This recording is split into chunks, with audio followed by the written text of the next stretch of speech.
Thought I'd share my pistol caliber carbine collection with you guys today. I don't have a lot of them, but I'll tell you a little bit about them. So this is obviously a CZ Scorpion Evo 3 S1. It's flat dark earth, has a fold-in adjustable stock. I changed the grip and went with the HB Industries grip.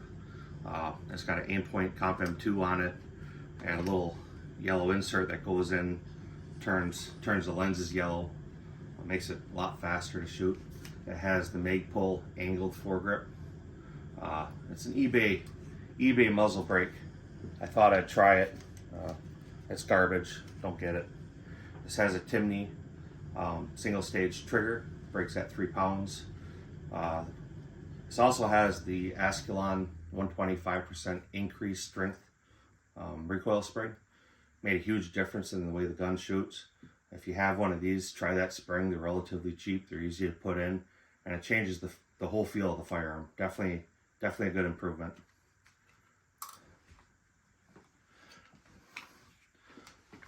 This is my pre-ban Colt. Obviously, it's, like I said, pistol caliber carbine. This is 9mm. This has the modified lower receiver with the block from Colt. It takes Uzi style or Colt style magazines. This was going to be my first attempt at pistol caliber carbines, and this gun just wasn't the right option. There's some things that you're limited to be able to do with it, and it just didn't work out the way I thought it would. But it's an early pre-ban Colt 9mm carbine.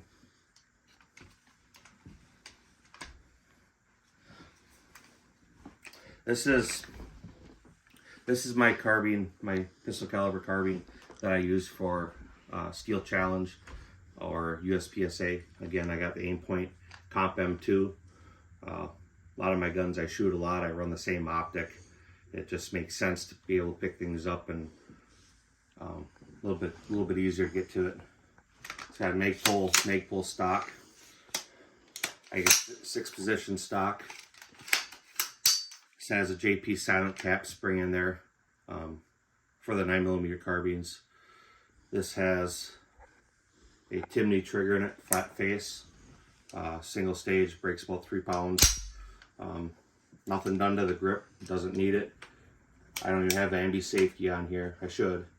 I do have the ambidextrous charging handle. Free float forearm, stainless steel 16-inch barrel. I don't recall the manufacturer of this muzzle brake. Single chamber brake with 4 port holes in the top. It works, but to get it to really work, you run a full power load, so you get the gas out of the cartridge to really be able to work it. It's kind of a cool lower receiver. The Spikes Tactical lower receiver. It's the Crusader. Only reason that's on here is because I had a hard time getting receivers, and I could get that one. So that's my carbine. No backup sights because we run them in optics, so we don't need any sights on them. Obviously, if I were going to use any of these firearms for anything more than what we do, they would all have backup sights. This is the rifle my middle son uses. This is his pistol caliber carbine. This one, along with the one I just showed you, take Glock magazines. Same thing, standard A1 grip. This has a Blackhawks stock on here with a 6-position buffer tube. He does keep backup sights on here. That's his choice if he wants the extra weight. I think this is a 10-inch, 12-inch forearm. It's thin, it's narrow, it's lightweight. He has that same compensator that I have on mine. He has just a standard nickel boron fire control group.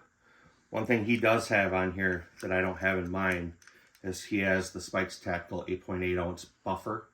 It's long, it's a short stroke buffer.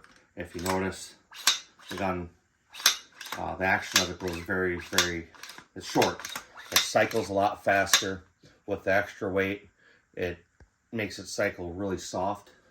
It does not lock open, and I mean he likes the buffer, he likes the action of the gun, but he's not a big fan of it not locking open.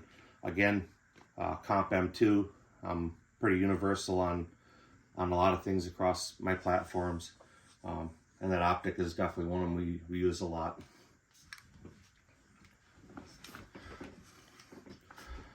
I'm going to show you the HK. This is chambered in 45. I wish I wasn't showing you guys this right now. I wish Tommy Built had this, but I'm still waiting on them. Been waiting for a while, so I wish they'd step up their game. But HK USC, it'll be soon enough a UMP. They'll have a side fold in stock on it and whatnot. I bought this to be able to send to them for the conversion, but evidently they're busy and they take a while to get their work done. Cool gun. With iron sights, it's fairly accurate. I don't know what else to say about that. It'd be cool, or will be cool at some point, to have a shorter barrel threaded.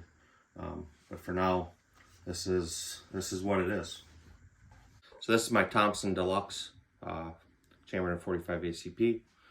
16-inch barrel, has their compensator on it.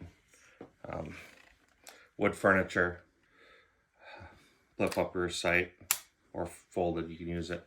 This was one of them guns that I wanted in the worst way for a long time for my collection, and I finally had the opportunity to get it. I'm not super impressed with it. There's some things I don't like about it. It's got some real weird quirks. It's not a very left-handed friendly. It's got a real goofy way of loading it. The bolt has to be locked open in order to load it. You also have to have the magazine release pressed in when you load it, which is all okay for a right-handed person. As a left-handed person, that's real inconvenient. The length of pull on this is extremely too long, and it makes it real goofy to try and grip the forearm. If I were to buy another Thompson, or could do this over again, I would get the standard A1 version with just a standard profile barrel, no compensator, standard forearm. And then I would probably, and what I want to do to this one is order another buttstock for this and take about 1.5 inches, 2 inches off of it to bring the gun in a little bit more. It's an extremely heavy gun. It's a very slow action on it.